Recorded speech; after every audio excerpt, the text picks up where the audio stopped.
Hey everyone, and welcome back. Hope you're having a fantastic day so far. So today we have some more payments going out to certain Social Security beneficiaries. These are going to be right around $1,840 on average. We're going to be covering who all is going to be receiving these payments. Plus, we're going to have the cost of living adjustment increase announced tomorrow for all Social Security beneficiaries as well. But sadly, with this announcement, unfortunately, it looks like some beneficiaries are going to be, get this, losing as much as $17,000 or possibly more per year in their benefits if this one event happens. But before we go ahead and dive into today's video, if you like these updates on Social Security, SSI, SSDI, and other political news, make sure to subscribe, and I'll definitely do the best that I can to keep you guys updated. So diving right into today's video, like I just mentioned a moment ago, of course, tomorrow there's going to be that huge announcement where we're going to know the inflation numbers for the month of September. So we're finally going to have the months of July, August, and September, the 3 months, the third quarter, where we're going to be able to compare it to the third quarter of last year, and therefore we're going to know what the COLA, or the cost of living adjustment, for all Social Security beneficiaries is going to be. So this is going to be a guaranteed increase. We don't know how much it's going to be, but right now projections do have it anywhere between 3 to 3.2%. Of course, this number is going to be released tomorrow right around 8:30 a.m. And at that point, we are going to know for sure what the cost of living adjustment is going to be. Of course, there is going to be some numbers deducted from that, such as the Medicare Part B premiums, and we are going to cover that in just a moment. Now again, according to the Senior Citizens League, they are saying that the cost of living adjustment is going to be 3.2%. So basically what they're telling us is that over the last year, inflation has risen by 3.2%, that since last year, prices on average have only gone up by 3.2%. And since prices have gone up by 3.2%, therefore you deserve an increase in your benefits by 3.2% just to keep up with what inflation or prices have risen by. Now, if we look around, if we look at gas prices, if we look at prices at the grocery store, pretty much all over, would you agree that on average prices have only risen by 3.2%? Would you agree that you're only spending 3.2% more this year when compared to last year on the same goods and services? I mean, I don't know about you, but the things I'm spending on, which haven't changed since last year, have gone up by a lot more than 3.2%.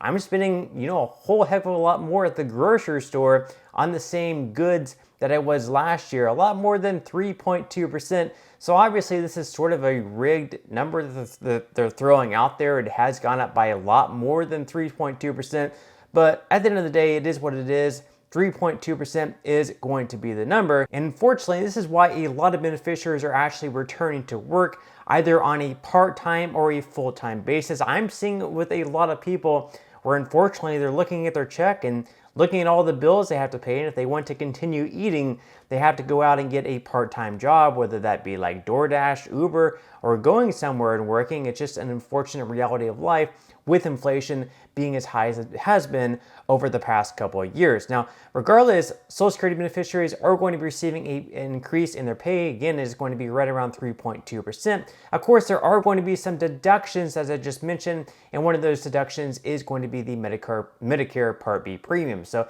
according to the Senior Citizens League, in its annual report released in March of this year, the Medicare trustees forecasted monthly Part B premiums to increase from $164.90 in 2023 to $174.80 in 2024.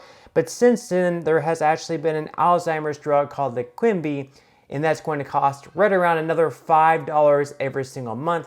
So therefore, it is expected that's going to increase up to $179.80 per month as far as the Medicare Part B premiums go. So that's going to be deducted from whatever you're receiving. So if you expect an increase of $50, keep in mind you're probably going to have $15 deducted from that check just because of the increased Medicare Part B premiums. Now, even worse than that is the fact that maybe, let's say like 10 years from now, possibly even less, some retirees receiving Social Security could lose as much as $17,000 in benefits annually, and perhaps for some people, even more than that. So according to Fox News, Social Security cuts. Retirees could face more than $17,000 in annual benefit losses. Now, this is not a scare tactic. This is reality here. If nothing is done about the trust fund, some people could lose as much as $17,000, possibly even more in annual benefits. And if you look at all the people returning to work now,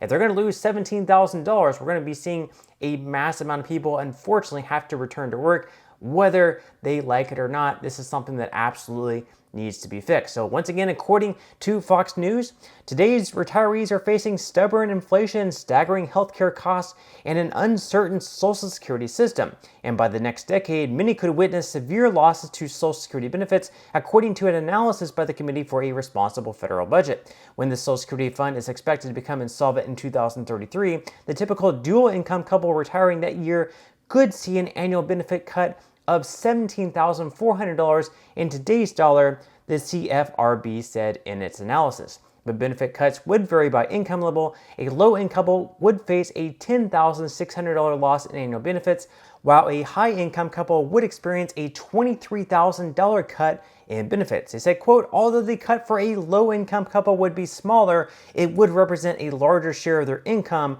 and so senior poverty would rise significantly upon insolvency, the CFRB said in its report. So obviously, if we're going to have low-income people lose, $10,000 and possibly even more from their check, and high-income folks losing as much as $23,000, that's obviously going to be extremely devastating. So, I really encourage lawmakers in DC to look at these numbers and come up with a bipartisan solution, because we definitely cannot have this program going insolvent.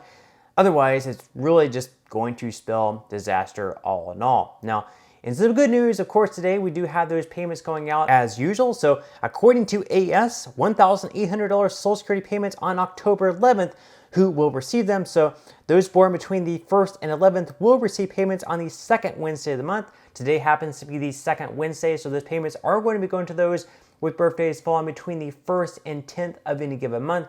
Then, of course, next Wednesday on October 18th, we have some more payments going out. Those are going to be going to beneficiaries with a date of birth between the 11th and 20th of any given month.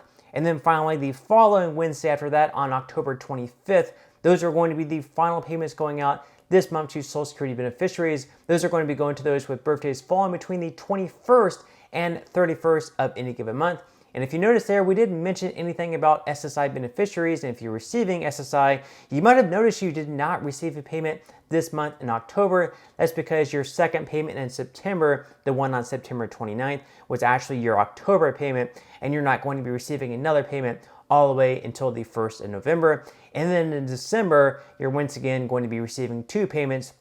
Your first payment is going to be on December 1st, and then your final payment is going to be on the last Friday of December, and that payment is actually going to be a little bit higher. That's going to be technically your January 2024 payment, so you're going to receive your cost of living adjustment with that payment. So we definitely have a lot of things going on this week. Of course, we had Robert F. Kennedy Jr. announcing his run as an independent. That's definitely going to shake up the presidential race. We'll have to see how much percentage of the share of votes he gets between himself, Biden, and most likely Trump.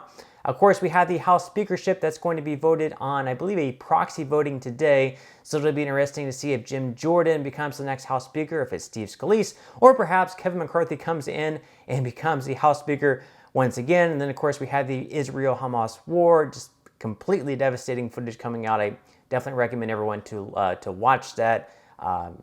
It's terrible to see everything that's happening there. Warfare is just awful in general. And then, of course, a whole lot more of things going on. But that's all we have for today's video. I certainly hope that you enjoyed and found value out of it. If you did, again, I would greatly appreciate if you could give this video a like. Consider subscribing to my channel if you have not already. And I will see you in the next video.